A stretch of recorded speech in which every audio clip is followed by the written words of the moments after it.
Welcome to the Real News Network. I'm Paul Jay in Washington, and in New York on September 21st, 130 members of what was described as representatives of the American peace movement met with President Ahmadinejad on the day declared by the United Nations the International Day of Peace. President Ahmadinejad exchanged views with the representatives of the peace movement about the current situation, particularly around threats to Iran through a U.S. or perhaps Israeli military power over what they claim is an Iranian nuclear weapons program.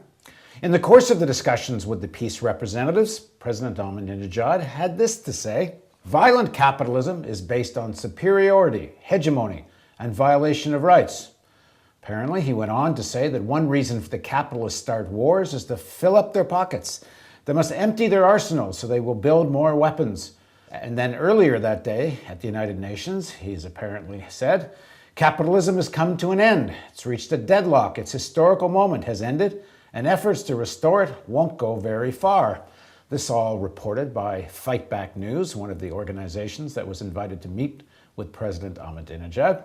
Now joining us to discuss the remarks of President Ahmadinejad is Nader Hashemi. He's an assistant professor of Middle East and Islamic politics at the Joseph Corbel School of International Studies, the University of Denver. He's co-editor of the upcoming book, The People Reloaded, The Green Movement and the Struggle for Democracy in Iran, which will be available in 2011. He joins us now from Denver. Thanks for joining us, Nader. I'm glad to be with you. So presumably the peace groups met with President Ahmadinejad because they want peace. They're opposed to the threats by the United States, particularly Israel, in regards to military action against Iran. They're opposed to sanctions that, if I understand it correctly, the sanctions will affect the width of the whole population of Iran. What is your view as someone who's been supporting the democracy movement, and what does the democracy movement in Iran, what's their view towards sanctions? Their view is that they oppose broad-based sanctions that affect the average citizen in Iran, but they are supportive of carefully calibrated and targeted sanctions that focus on specific individuals who've been guilty of human rights violations.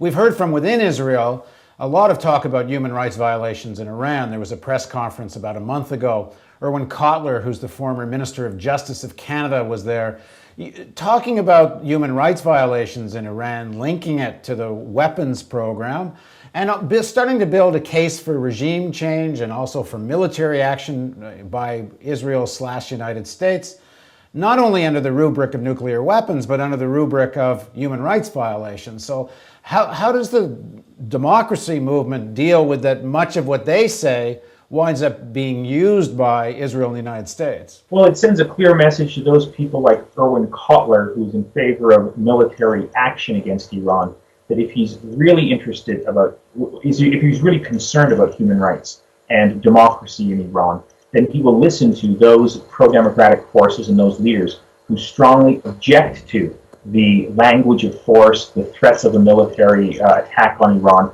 that will undermine the internal struggle for democracy. So I don't think Erwin Kotler is being serious when he claims that he wants human rights in Iran. I think his views on the subject are determined really by his bias toward the state of Israel. Now, the argument they give is that a military action will so destabilize the regime, it creates an opening for the democracy movement. Well, actually, if that were to happen, the exact reverse would be the outcome. The regime in Iran would strengthen. They will be able to declare sort of a state of emergency, arrest thousands of people, perhaps execute thousands more, and completely crush and eradicate the pro-democracy movement. And if you're serious about human rights and democracy in Iran, then you have to listen to the internal leaders within Iran who completely repudiate the politics of people like Erwin Kotler and those people who are in favor of military action against Iran today. Well, let's go back to the meeting that President Ahmadinejad had with the 130 peace activists. And again, here's a little bit of what he had to say there. Violent capitalism is based on superiority, hegemony, and the violation of rights. Capitalism has come to an end. It's reached a deadlock. Its historical moment has ended, and efforts to restore it won't go very far. So the president seems to be positioning himself, or trying to, with Evo Morales from Bolivia, Hugo Chavez from Venezuela, this idea that he's part of this broad anti-capitalist front that's been developing, particularly in Latin America. What do you make of that? Well, I think it's an exercise in hypocrisy.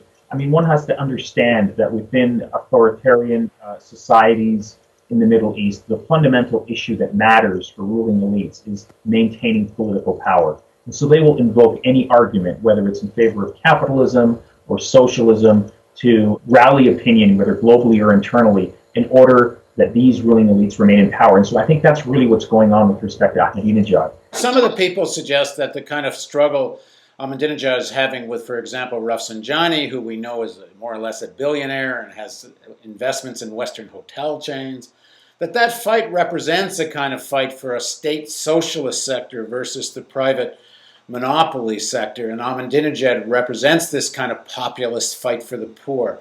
Is there truth to this?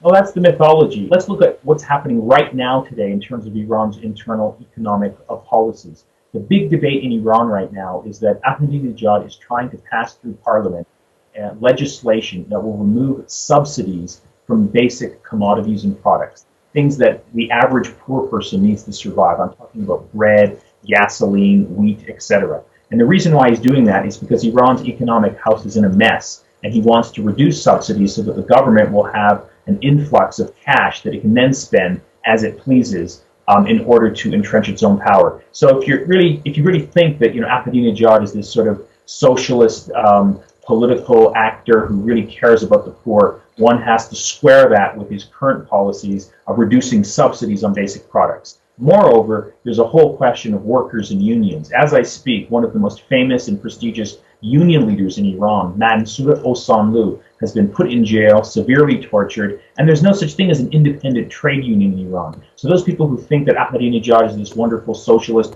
who cares about the plights of the poor and the workers really need to familiarize themselves with basic facts about internal Iranian politics. It's not really about one guy anyway, whether it's Ahmadinejad or someone else. In terms of that section of the clerics that's in power and the supreme leader, what is their role in the economy and Revolutionary Guard? I mean, to what extent do they represent the public sector? To what extent are they allied with their own group of Iranian billionaires? No, it's a good question, and I think it boils down to a struggle to maintain political control.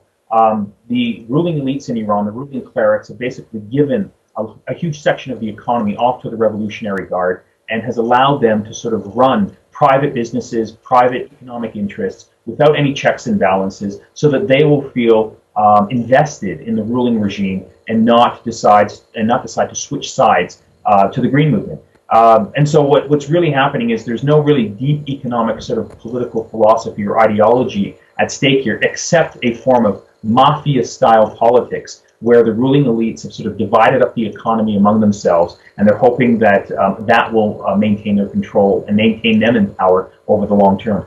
So is the role of the state sector and the Revolutionary Guard in Iran, I mean, is it more anything like a Bolivia model, or is it more like a Pakistan model where the army is very involved in the economy, but it doesn't have much to do with the interests of ordinary people? Yeah, it's moving in the direction of a sort of a Pakistani sort of military model where, to the extent that you are allied with the military forces, in this case the Revolutionary Guard, the more that you'll have access to economic opportunity without any checks and balances. So I think the analogy with Pakistan and its military is really bang on. That's where Iran is headed. So when I asked some of the people that were at the meeting, some of the peace activists who were at the meeting with Ahmadinejad, about some of these issues, I said, well, what, do you not feel some sense of solidarity with the people in Iran fighting for democracy? And the answer I got from a couple of them was that we can't do anything about that. What we can do is try to mitigate U.S. policy. And by not demonizing President Ahmadinejad, having a meeting with him, it helps to reduce this kind of threat of military attack on Iran. And the issue of the democratic rights, they say, is so used by the U.S. and Israel that it really doesn't help the diffusing of the military threat for the American left or American peace movement to be involved in that piece of the issue. What's your response to that? I can understand the sentiment, but it's important here that one not put all your eggs in one basket. In other words, if you're really concerned about the future of our world, U.S.-Iran relations, the threat of another war in the Middle East, I think one has to strike a very careful balance between imperialism and fascism. In other words, it's important that people in the United States, peace groups in the United States, rightfully try to oppose aggressive, predatory U.S. policies toward the region, in this case Iran. But at the same time, it's important that you don't lose sight of what's happening internally and then ally yourself with Ahmadinejad as if he is somehow a representative, democratic leader who wants what's best for his people. I would make the argument that Ahmadinejad's bombastic rhetoric is actually making it much easier for the United States and for Israel, right-wing forces in both those countries, to make a case for attacking Iran. And if one was really worried about preventing greater war, it would those forces within the peace movement would then try and listen more closely to what's happening internally within Iran and listen to Iran's pro-democracy movement, which, by the way, is no way in favor of some sort of U.S. style sort of military strike, violence, turning Iran into some sort of satellite regime. The pro-democracy movement in Iran is very nationalistic. It's very in favor of international law and a just sort of set of international relations that I think most people in the peace movement would rally towards and accept if they would only take the time to familiarize themselves with what's happening internally inside the country. Thanks very much for joining us. Glad to be with you. Thanks. And thank you for joining us on the Real News Network.